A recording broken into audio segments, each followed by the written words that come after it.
ಮೂರನೇ ಭಾಗದ ಸಂದರ್ಶನಕ್ಕೆ ವೀಕ್ಷಕರೆಲ್ಲರಿಗೂ ಸ್ವಾಗತ. ಈ ಎರಡು ಸಂದರ್ಶನಗಳಲ್ಲಿ ನಾವು ಅನೇಕ ವಿಚಾರಗಳನ್ನು ತಿಳ್ಕೊಂಡ್ವಿ. ಶಿಕ್ಷಣ ಅಂದ್ರೇನು, ಅವಿಭಕ್ತ ಕುಟುಂಬ ಅಂದ್ರೇನು, ಮತ್ತು ಮಾನಸಿಕ ಒತ್ತಡ ಅಂದ್ರೇನು, ಹಾಗೆ ತಂದೆ ತಾಯಿಗಳ ಒಂದು ಹೊಂದಾಣಿಕೆ ಇಲ್ಲದೆ ಇದ್ದರೆ ಏನಾಗುತ್ತೆ ಅನ್ನುವಂತಹ ಅನೇಕ ವಿಚಾರಗಳನ್ನು ತಿಳ್ಕೊಂಡ್ವಿ. ಇಂದು ತಂದೆ ತಾಯಿಗಳಲ್ಲಿ ಅನೇಕ ಬದಲಾವಣೆಗಳು ಇದ್ದಾಗ ಅವರ ಒಂದು ವರ್ತನೆಯಿಂದ ಮಕ್ಕಳ ಮೇಲೆ ಯಾವ ರೀತಿ ಪ್ರಭಾವವನ್ನು ಬೀರುತ್ತೆ ಅನ್ನೋದ್ರ ಬಗ್ಗೆ ಚರ್ಚೆ ಮಾಡೋಣ. ಇಂದಿನ ಕಾರ್ಯಕ್ರಮಕ್ಕೆ ನಮಸ್ಕಾರ ಮಾಯಾ ಅವರೇ. ಇವತ್ತು ಹೊಂದಾಣಿಕೆ ಇಲ್ಲದೆ ಇರುವಂತಹ ತಂದೆ ತಾಯಿಗಳಿಂದ ಮಕ್ಕಳ ಮೇಲೆ ಯಾವ ರೀತಿ ಪ್ರಭಾವವನ್ನು ಬೀರುತ್ತೆ ಅನ್ನೋದ್ರ ಬಗ್ಗೆ ವಿಷಯವನ್ನ ತಿಳಿಸ್ತೀವಿ. ಖಂಡಿತವಾಗ್ಲು ನಮ್ಮ ಅನುಭವದಲ್ಲಿ ಬಂದಂತ ಮಕ್ಕಳ ಬಗ್ಗೆ ಚರ್ಚೆಯನ್ನ ನಾನು ಮಾಡೋದಕ್ಕೆ ಇಚ್ಛೆ ಪಡ್ತೇನೆ. ಇಲ್ಲಿ ತಂದೆ ತಾಯಿಯರಲ್ಲಿ ಹೊಂದಾಣಿಕೆ ಇಲ್ಲದಿದ್ದಾಗ ಸಫರ್ ಮಾಡೋದು ಮಕ್ಕಳು. ಮೊದಲೇ ಹೇಳಿದಾಗೆ ತಂದೆ ತಾಯಿಯ ಜಗಳದ ಮಧ್ಯೆ ಕೂಸು ಬಡವಾಯಿತು ಎನ್ನುವಂತ ಗಾದೆಯಂತೆ ಪಾಪ ಆ ಪ್ರಾಯದಲ್ಲಿ ಮಕ್ಕಳಿಗೆ ಹೇಳ್ಕೊಳಕ್ಕಾಗಲ್ಲ. ಇನ್ನೊಬ್ರಲ್ಲಿ ತಮ್ಮ ವಿಚಾರಗಳನ್ನ ಹೇಳಿದ್ರೆ ಏನ್ ಅನ್ಕೊಳ್ತಾರೋ, ಫ್ರೆಂಡ್ಸು ನಮ್ಮ ಅಪ್ಪ ಅಮ್ಮ ಜಗಳ ಮಾಡ್ತಿದ್ದಾರೆ ಅಂತಂದ್ರೆ ಫ್ರೆಂಡ್ಸ್ ಏನ್ ಅನ್ಕೊಳ್ತಾರೋ, ಟೀಚರ್ಸ್ ಏನ್ ಅನ್ಕೊಳ್ತಾರೋ ಎನ್ನುವಂತ ಆತಂಕ. ಇಲ್ಲಿ ನಾವೇನ್ ಮಾಡ್ತಾ ಇದ್ದೀವಿ ಅಂತಂದ್ರೆ, ಕೆಲವೊಮ್ಮೆ ಮಕ್ಕಳು ಮನೆಯ ವಿಷಯಗಳನ್ನ, ಮನೆಯಲ್ಲಿ ಹೆಚ್ಚು ತೊಂದರೆಗಳಿದ್ದಾಗ, ಜಗಳಗಳು ನಡೆದಾಗ ಶಾಲೆಗೆ ಬಂದ ನಂತರ ತಲೆನೋವು, ಹೊಟ್ಟೆ ನೋವು, ನನ್ಗೆ ಯಾಕೋ ಹುಷಾರಿಲ್ಲ, ನನ್ಗೇನು ಕಾನ್ಸಂಟ್ರೇಟ್ ಮಾಡಕ್ ಆಗ್ತಾ ಇಲ್ಲ, ಹೆಂಗೆಂಗೋ ಆಗ್ತಾ ಇದೆ, ಈ ವಿಚಾರಗಳನ್ನ ಹೇಳ್ತಾರೆ. ಹೇಳಿ ನಾವು ಅವರನ್ನ ವೈದ್ಯರಲ್ಲಿ ಕರ್ಕೊಂಡೋದಾಗ ಮಕ್ಕಳಿಗೆ ಏನೂ ಇರೋದಿಲ್ಲ, ನಾರ್ಮಲ್, ಎಲ್ಲ ನಾರ್ಮಲ್, ಜ್ವರ ಇಲ್ಲ, ಕೆಮ್ಮಿಲ್ಲ, ತಲೆನೋವಿಲ್ಲ, ಎಂಥದೂ ಇಲ್ಲ. ಆದ್ರೆ ಮಕ್ಕಳು ಕಂಪ್ಲೇಂಟ್ ಮಾಡೋದು ತಲೆ ನೋವ್ತಾ ಇದೆ, ನನಗೆ ಹೊಟ್ಟೆ ನೋವ್ತಾ ಇದೆ, ಹೀಗೆ ಬೇರೆ ಬೇರೆ ವಿಚಾರಗಳನ್ನ ಹೇಳೋದಿಕ್ಕೆ ಶುರು ಮಾಡ್ತಾರೆ. ಆಗ ನಮ್ಗೆ ಗೊತ್ತಾಗುತ್ತೆ, ಏನೋ ಮನೆಯಲ್ಲಿ ಮಿಸ್ಟೇಕ್ ಇರಬೇಕು, ಏನೋ ಪ್ರಾಬ್ಲಮ್ ಇರಬೇಕು ಅಂತ ಕೂತು ಮಾತಾಡಿದಾಗ ಒಂದೊಂದೇ ಎಳೆ ಎಳೆಯಾಗಿ ತಮ್ಮ ಪ್ರಾಬ್ಲಮ್ಗಳನ್ನ ನಮ್ಮ ಹತ್ರ ತೋಡ್ಕೊಳ್ತಾರೆ. ನಮ್ಮ ನಿಜವಾಗ್ಲೂ ಮಕ್ಕಳ ಬಗ್ಗೆ ಯೋಚನೆ ಮಾಡಿದಾಗ ನಮ್ಗೆ ದುಃಖವೇ ಆಗುತ್ತೆ. ಶಾಲೆಗಳಲ್ಲಿ ಇಂತಹ ಒಂದು ಸಂದರ್ಭ ಇರೋದ್ರಿಂದ ನಮ್ಮ ಶಾಲೆಗಳಲ್ಲಿ ಒಂದು ಅಂದ್ರೆ ತನ್ನ ಪೋಷಕರಿಗೆ ಒಂದು ಓರಿಯಂಟೇಶನ್ ಪ್ರೋಗ್ರಾಮ್ ಅನ್ನ ಇಟ್ಕೊಳ್ತಾ ಇದೆ. ನನಗೆ ಆ ಓರಿಯಂಟೇಶನ್ ಪ್ರೋಗ್ರಾಮ್ ಪೇರೆಂಟಿಂಗ್ ಬಗ್ಗೆ ಶಾಲೆ ಇಟ್ಕೊಂಡಾಗ ನಿಜಕ್ಕೂ ನನಗೆ ಒಂದು ಆಶ್ಚರ್ಯ ಅಥವಾ ಒಂದು ನಗು ಬರುವಂತ ಸಂಗತಿ. ನನಗೆ ಹೇಳೋದು ಸರಿನೋ ತಪ್ಪೋ ನನಗೆ ಗೊತ್ತಿಲ್ಲ ಮಿಸ್ ಇಂದ್ರಾರವ್ರೆ, ಆದ್ರೆ ಈಗಿನ ಒಂದು ವಾತಾವರಣಕ್ಕೆ, ಈಗಿನ ಒಂದು ಪರಿಸ್ಥಿತಿಗೆ, ಈಗಿನ ಒಂದು ಜನರೇಷನ್ಗೆ ಪೇರೆಂಟಿಂಗ್ ಅನ್ನೋದೇ ಒಂದು ಪ್ರೋಗ್ರಾಮ್ ಮಾಡ್ಬೇಕಾಗಿ ಬರುವಂತ ಸಂದರ್ಭ ನಾವು ಇಲ್ಲಿ ಕಾಣ್ತೇವೆ.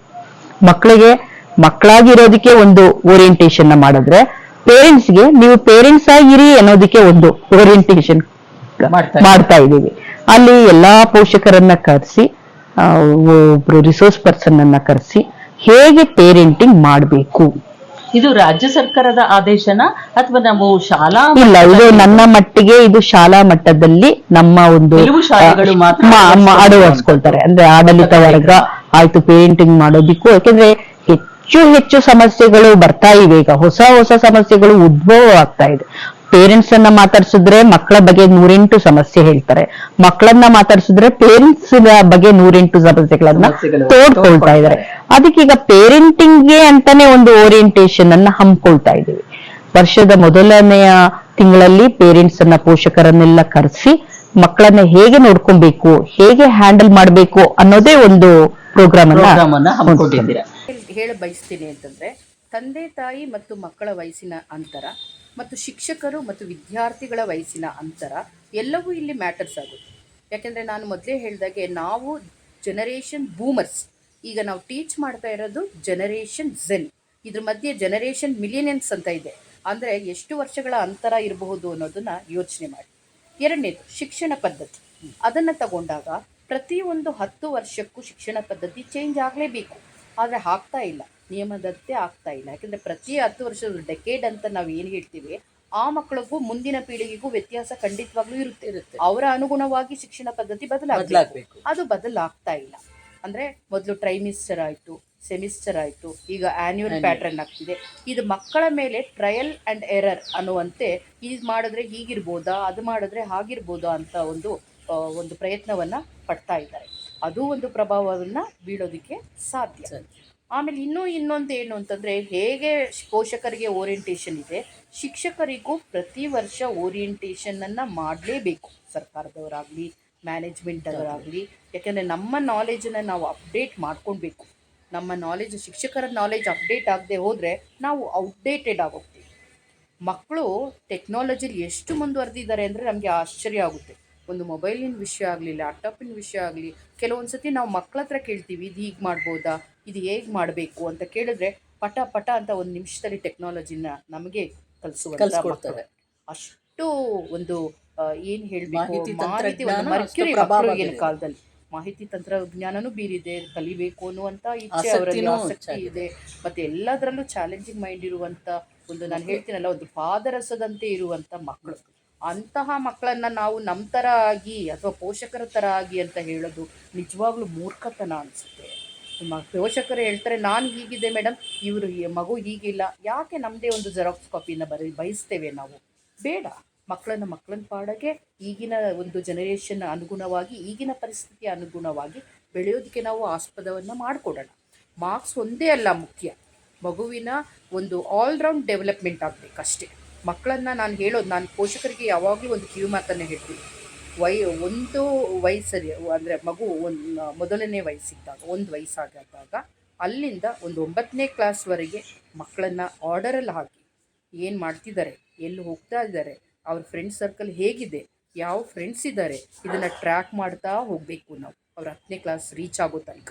ಅಲ್ಲಿ ನೀವು ಆರ್ಡರ್ ಹಾಕಿ ಬಿಟ್ಬಿಟ್ರೆ ಮತ್ತೆ ನೀವು ಅವ್ರ ಬಗ್ಗೆ ತಲೆ ಕೆಡಿಸ್ಕೊಳ್ಳೋಕೆ ಹೋಗಬೇಡಿ. ಯಾಕೆಂದರೆ ಅವ್ರು ಹೇಳ್ತಾರೆ, ನಾವು ನನ್ನ ವಿಷಯಕ್ಕೆ ಯಾಕೆ ಇವ್ರು ಎಲ್ಲದಕ್ಕೂ ತಲೆ ಹಾಕ್ತಾರೆ, ಅಮ್ಮ ತಲೆ ಹಾಕ್ತಾ ಇದ್ದಾರೆ, ಅಪ್ಪ ತಲೆ ಹಾಕ್ತಾ ಇದ್ದಾರೆ, ಅದು ಒಂದು ಕೊರತೆ. ಶಿಕ್ಷಕರು ತಲೆ ಹಾಕ್ತಾ ಇದ್ದಾರೆ. ಪಾಪ ಮಕ್ಕಳು ಯಾವೆಲ್ಲ ಒಂದು ದಿಕ್ಕಿನಲ್ಲಿ ನೋಡ್ತಾರೆ. ಬೇಡ, ನೀವು 10ನೇ ತರಗತಿ ತನಕ ಮಕ್ಕಳನ್ನು ಒಂದು ರೈಟ್ ಟ್ರ್ಯಾಕ್ನಲ್ಲಿ ಹಾಕಿ ಬಿಟ್ಬಿಟ್ರೆ ಖಂಡಿತವಾಗ್ಲೂ ನಿಮ್ಮ ಮಕ್ಕಳು ಮುಂದಿನ ಜೀವನನ, ಅವರ ಭವಿಷ್ಯವನ್ನು ಅವರೇ ರೂಪಿಸ್ಕೊಳ್ತಾರೆ. 100%. ಯಾಕೆಂದರೆ ಈಗ ಒಂದು ಪರ್ಸೆಂಟೇಜ್ ಮುಖ್ಯ ಅಲ್ವೇ ಅಲ್ಲ ಮಗುವಿಗೆ. ಯಾವುದೇ ಒಂದು ಜಾಬ್ ತೊಗೊಳ್ಳಿ, ನೀವು ಯಾವುದೇ ಒಂದು ಕಂಪನಿ ತೊಗೊಳ್ಳಿ, ಗೂಗಲ್ ಆಗಿರ್ಬೋದು, ಆ್ಯಪಲ್ ಆಗಿರ್ಬೋದು, ನಿಮ್ಮ ಮಾರ್ಕ್ಸ್ ಕಾರ್ಡನ್ನು ಕೇಳೋದೇ ಇಲ್ಲ. ಮಕ್ಕಳ ಮಾರ್ಕ್ಸ್ ಕಾರ್ಡನ್ನು ಅವರು ನಡೆಸುವಂಥ ಇಂಟರ್ವ್ಯೂಯಲ್ಲಿ ಎಷ್ಟು ಚುರುಕಾಗಿದೆ ಮಗು, ಒಂದು GD ಅಂದರೆ ಒಂದು GD ರೌಂಡ್, ಗ್ರೂಪ್ ಡಿಸ್ಕಷನ್ ರೌಂಡಲ್ಲಾಗಿರ್ಬೋದು, ಆ್ಯಪ್ಟಿಟ್ಯೂಡ್ ಟೆಸ್ಟಲ್ಲಾಗಿರ್ಬೋದು, ಲೀಡರ್ಶಿಪ್ ಟೆಸ್ಟಲ್ಲಾಗಿರ್ಬೋದು, ಅದರಲ್ಲೆಲ್ಲ ಮಕ್ಕಳು ಜಯಿಸ್ಕೊಂಡು ಬಂದರೆ ಕೆಲಸ ನಿಮಗೆ ಗ್ಯಾರಂಟಿ. ನಮ್ಮ ಕಾಲ ಹೋಯಿತು, ಎಂಪ್ಲಾಯ್ಮೆಂಟ್ ಆಫೀಸ್ಗೆ ಹೋಗೋದು, ಕ್ಯೂವಲ್ಲಿ ನಿಂತ್ಕೊಳ್ಳೋದು, ಯಾವಾಗ ನಮಗೆ ಕಾಲ್ಫರ್ ಬರುತ್ತೆ ಅನ್ನೋ ಒಂದು ನೋಡೋದು. ಈಗಿನ ಜನರೇಷನ್ ನಾನು ಹೇಳೋದಾದರೆ ನಿಮ್ಮಷ್ಟು ಲಕ್ಕಿ ಇನ್ಯಾರೂ ಇಲ್ಲ ಪ್ರಪಂಚದಲ್ಲಿ. ಯಾಕೆಂದರೆ ಪ್ರಪಂಚ ತುಂಬ ವೈಡ್ ಆಗಿದೆ, ಆಪರ್ಚುನಿಟೀಸ್ ವೈಡ್ ಆಗಿದೆ. ಯಾವುದೇ ಕಾಲೇಜಿಗೆ ನೀವು ಅಡ್ಮಿಷನ್ಗೆ ಹೋದರೂ ಅದೊಂದು ಯೂನಿವರ್ಸಿಟಿ, ಮೌಂಟ್ ಕಾರ್ಮಲ್ ಆಗಿರ್ಬೋದು, Saint Joseph university, Jain university, Christ university, ಹೀಗೆ ಯೂನಿವರ್ಸಿಟಿಗಳ ಸಾಲೇ ಇದೆ. ಕೋರ್ಸಸ್ ನೀವು ತೊಗೊಂಡ್ರೆ ಫ್ಯಾಷನ್ ಡಿಸೈನಿಂಗಿಂದ ಎಲ್ಲ ಕೋರ್ಸ್ಗೂ ಅದರದ್ದೇ ಆದಂಥ ಪ್ರಾಮುಖ್ಯತೆ ಇದ್ದಾಗ ಇಲ್ಲಿ ಅಂಕಗಳ ಎಣಿಕೆ ಖಂಡಿತವಾಗ್ಲೂ ಮಾಡೋಕ್ಕೆ ಹೋಗಬೇಡಿ. 10ನೇ ಕ್ಲಾಸ್ ತನಕ ಮಗು ಆರ್ಡರಲ್ ಆಗಿದೆಯಾ, ಒಳ್ಳೆ ಟ್ರಾವೆಲ್ ನಡೀತಾ ಇದೆಯಾ, ಟ್ಯಾಲೆಂಟ್ ಇದೆಯೋ ಆ ಟ್ಯಾಲೆಂಟ್ಗೆ ತಕ್ಕ ಹಾಗೆ ಕೋರ್ಸ್ ಅನ್ನು ಕೂಡ ಮಾಡ್ತಾ ಹೌದು. ಖಂಡಿತವಾಗ್ಲೂ ಪೇರೆಂಟ್ಸ್, ನಾನು ಡಾಕ್ಟರ್ ಆಗಿದ್ದೀನಿ, ನನ್ನ ಮಗು ಡಾಕ್ಟರ್ ಆಗಬೇಕು, ನಾನು ಇಂಜಿನಿಯರ್, ಖಂಡಿತವಾಗ್ಲೂ ಬೇಡ. ಯಾಕೆಂತಂದರೆ ಈಗ ನಾನು ಒಂದು ಉದಾಹರಣೆ ಹೇಳ್ತೀನಿ. ಡಾಕ್ಟರ್ ಬ್ರೋ ಅನ್ನುವಂಥ ಒಂದು ಟ್ರಾವೆಲ್ಸ್ ವ್ಲಾಗನ್ನು ನಾನು ಯಾವಾಗಲೂ ವಾಚ್ ಮಾಡ್ತೀನಿ. ಆ ಹುಡುಗ ಎಷ್ಟು ಟ್ಯಾಲೆಂಟೆಡ್, ಅವನು ಇಡೀ ಪ್ರಪಂಚವನ್ನೇ ಈ ವಯಸ್ಸಿಗೆ ಸುತ್ತಾಡ್ಕೊಂಡು ಬರ್ತಾನೆ. ಅವನಿಗೆ ಅದರಲ್ಲಿ ಇಂಟ್ರೆಸ್ಟು, ಅದರಲ್ಲಿ ಮಿಂಚಿದ, ಅದರಲ್ಲಿ ಬೆಳವಣಿಗೆಯನ್ನು ಪಡ್ತಾ ಇದ್ದಾನೆ. ತಾನು ಮಾಡುವಂಥ ಕೆಲಸದಲ್ಲಿ ಸಂತೋಷ ಕಂಡ್ರೆ ಮಾತ್ರ ಆ ಕೆಲಸ ಸಕ್ಸಸ್ ಆಗುತ್ತೆ. ಮಿಸ್ಸಿಂದ್ರ ನಾವು ನಮ್ಮದೇ ಆದಂಥ ಒಂದು ಜೆರಾಕ್ಸ್ ಕಾಪಿಯನ್ನು ಮಾಡೋದಕ್ಕೆ ಯಾವತ್ತೂ ಹೋಗಬಾರ್ದು ಎನ್ನುವುದೇ ನನ್ನ ಒಂದು ಕಿವಿ ಮಾತು ಪೋಷಕರು. ಅಂದರೆ ಮಕ್ಕಳಲ್ಲಿ ಆಸಕ್ತಿಯನ್ನು ಗುರುತಿಸಿ ನಾವು ಅವರು ಯಾವ ಒಂದು ಆಸಕ್ತಿ ತೋರಿಸಿ ಯಾವುದೋ ಒಂದು ಕೋರ್ಸಿಗೆ ಅವರು ಹೋಗ್ತಾರೋ ಅಲ್ಲಿ ಅದನ್ನ ನಾವು ಬಿಡಬೇಕು. ಆ ಮಕ್ಕಳನ್ನ ಅವರಿಗೆ ಒಂದು ಸ್ವತಂತ್ರವನ್ನ ನಾವು ಕೊಡಬೇಕು ಮಕ್ಕಳಿಗೆ. ಆಗ ಅವರ ಒಂದು ಮುಂದಿನ ಭವಿಷ್ಯವನ್ನ ಅವರೇ ರೂಪಿಸ್ಕೊಂಡು ಹೋಗ್ತಾರೆ ಅನ್ನೋವಂಥದ್ದು ಮಾತನ್ನ ನೀವು ಹೇಳಿದ್ರಿ. ಅಂಕಗಳಿಗೂ ಇಲ್ಲಿ ಪ್ರಾಮುಖ್ಯತೆ ಇಲ್ಲ ಅಂತ ನಾನು ಹೇಳ್ತಾ ಇಲ್ಲ. 10ನೇ ತರಗತಿ ತನಕ ಅವರನ್ನ ಟ್ರ್ಯಾಕ್ಗೆ ತಗೊಂಡ್ಬರುವಂತ ಕರ್ತವ್ಯ ಶಿಕ್ಷಕರದು ಮತ್ತು ಪೇರೆಂಟ್ಸ್. ಈ ಒಂದು ಪ್ರೋಗ್ರಾಮ್ ಇಂದ ಇದು ಪ್ರಯೋಜನಗಳು ಉಂಟಾಗ್ತಾ ಇದೆಯಾ? ಖಂಡಿತವಾಗ್ಲು ಓರಿಯಂಟೇಶನ್ ಪ್ರೋಗ್ರಾಮ್ ಆದ ನಂತರ ಎಷ್ಟೋ ಫ್ಯಾಮಿಲಿಗಳಲ್ಲಿ ಬದಲಾವಣೆಯನ್ನ ಕಾಣ್ತಾ ಇದ್ದೇವೆ. ಜೊತೆಗೆ ಮಕ್ಕಳೇ ಬಂದು ಹೇಳ್ತಾರೆ, ಈಗ ಮೊದಲ ತರ ನಮ್ಮ ತಂದೆ ತಾಯಿ ಜಗಳ ಮಾಡೋದಿಲ್ಲ, ಹೊಂದಾಣಿಕೆಯಿಂದ ಹೋಗ್ತಾ ಇದ್ದಾರೆ ಮಿಸ್, ಎಷ್ಟೋ ಸಮಸ್ಯೆಗಳು ಬಗೆಹರಿದಿದೆ ಅಂತಾನೂ ಹೇಳ್ತಾ ಇದ್ದಾರೆ. ಕೆಲವೊಂದು ಪೋಷಕರು ನಮ್ಮನ್ನ ಮೀಟ್ ಮಾಡಿದಾಗ, ನಿಮ್ಮ ಪ್ರೋಗ್ರಾಮ್ ತುಂಬಾ ಚೆನ್ನಾಗಿತ್ತು ಮೇಡಮ್, ತುಂಬಾ ವಿವರಣೆಯಾಗಿ ಹೇಳ್ಕೊಟ್ರಿ, ಅದರಿಂದ ತುಂಬಾ ಲಾಭ ಆಯ್ತು, ಹೇಗಿರ್ಬೇಕು ಅನ್ನೋದು ಗೊತ್ತಾಯ್ತು ಅನ್ನೋದನ್ನು ತಮ್ಮ ಅಭಿಪ್ರಾಯವನ್ನ ವ್ಯಕ್ತಪಡಿಸ್ಕೊಂಡಿದ್ದಾರೆ. ಜೊತೆಗೆ ಏನಾಗ್ತಿದೆ ಅಂತಂದ್ರೆ, ಈಗ ನನ್ನ ಪ್ರಕಾರ ಅಂದ್ರೆ ನನ್ನ ಅನಿಸಿಕೆಯ ಪ್ರಕಾರ ಜನರೇಷನ್ ಗ್ಯಾಪ್ ತುಂಬಾ ಆಗ್ತಾ ಇದೆ. ಮೊದ್ಲೆಲ್ಲ 18 ವಯಸ್ಸಿಗೆ ಮದುವೆ ಮಾಡಿಸ್ಬಿಡೋರು, ಮಕ್ಕಳಿಗೂ ತಾಯಿ ತಂದೆಗೂ ಒಂದು 10 ವಯಸ್ಸಿನ ವ್ಯತ್ಯಾಸ, 12 ವಯಸ್ಸಿನ ವ್ಯತ್ಯಾಸ ಅಥವಾ 15 ವಯಸ್ಸಿನ ವ್ಯತ್ಯಾಸ ಇರ್ತಿತ್ತು. ಈಗ ಆಗಲ್ಲ. ತಂದೆ ತಾಯಿ 28 ವಯಸ್ಸು ಅಥವಾ 30ರ ವಯಸ್ಸಲ್ಲಿ ಮದುವೆ ಆಗ್ತಾರೆ, 35ಕ್ಕೆ ಮಗು ಆಗುತ್ತೆ. ಹಾಗಾಗಿ ಆ ಮಗು ಮತ್ತು ತಂದೆ ತಾಯಿಯ ಆ ವಯಸ್ಸಿನ ಅಂತರ ಇದೆಯಲ್ಲ, ಅದು ಒಂದು ಜನರೇಷನ್ ಗ್ಯಾಪ್ ಅಂತಾನೆ ಹೇಳ್ಬಹುದು. ಯಾಕೆಂದ್ರೆ ನಾವು ಬೂಮರ್ಸ್, ನಮ್ಮ ಜನರೇಷನ್ ಅನ್ನ ಬೂಮರ್ಸ್ ಅಂತ ಕರಿತೀವಿ. ನಾವು ಹ್ಯಾಂಡಲ್ ಮಾಡ್ತಾ ಇರುವಂತ ಮಕ್ಕಳು ಆಗ್ಲೇ ಜೆನ್ ಜಿ ಅಂತ ಕರಿತೀವಿ, ಜೆನ್ ಜಿ. ಇದುವರೆಗೂ ನಾವು ಚರ್ಚೆ ಮಾಡಿರುವಂತಹ ವಿಷಯಗಳನ್ನ ನೋಡಿದಾಗ ಇವತ್ತಿನ ಮಕ್ಕಳಿಗೆ ಸಾಕಷ್ಟು ಅವಕಾಶಗಳಿದೆ. ಆ ಮಕ್ಕಳಿಗೆ ಸರಿಯಾದಂತಹ ಒಂದು ಶಿಕ್ಷಣವನ್ನ ಕೊಟ್ರೆ, ಆ ಮಕ್ಕಳನ್ನ ಸರಿಯಾಗಿ ನಾವು ಗೈಡ್ ಮಾಡಿದ್ರೆ ಅವರ ಭವಿಷ್ಯವನ್ನ ಅವರೇ ರೂಪಿಸ್ಕೊಂಡು ಹೋಗ್ತಾರೆ ಅನ್ನುವಂಥದ್ದನ್ನ ನಾವು ಇವತ್ತಿನ ವಿಚಾರದಲ್ಲಿ ತಿಳ್ಕೊಂಡ್ವಿ. ಇಲ್ಲಿವರೆಗೂ ನಾವು ಸಾಕಷ್ಟು ವಿಚಾರಗಳನ್ನ ಚರ್ಚೆ ಮಾಡಿದೀವಿ. ಇನ್ನ ಮುಂದೆ ಶಿಕ್ಷಕರ ಪಾತ್ರ ಏನು, ಮತ್ತೆ ಶಾಲೆ ಯಾವ ರೀತಿ ಮಕ್ಕಳನ್ನ ತಗೊಂಡು ಹೋಗ್ಬೇಕು, ಇಂಥ ಒಂದು ಮುಂದುವರೆದ ಭಾಗದಲ್ಲಿ ನಾವು ಅದನ್ನ ಚರ್ಚೆ ಮಾಡೋಣ. ನಮ್ಮ ಈ ಕಾರ್ಯಕ್ರಮಗಳು ನಿಮಗೆ ಇಷ್ಟ ಆಗಿದ್ರೆ ಲೈಕ್ ಮಾಡಿ, ಶೇರ್ ಮಾಡಿ, ಸಬ್ಸ್ಕ್ರೈಬ್ ಮಾಡಿ. ನಮಸ್ಕಾರ.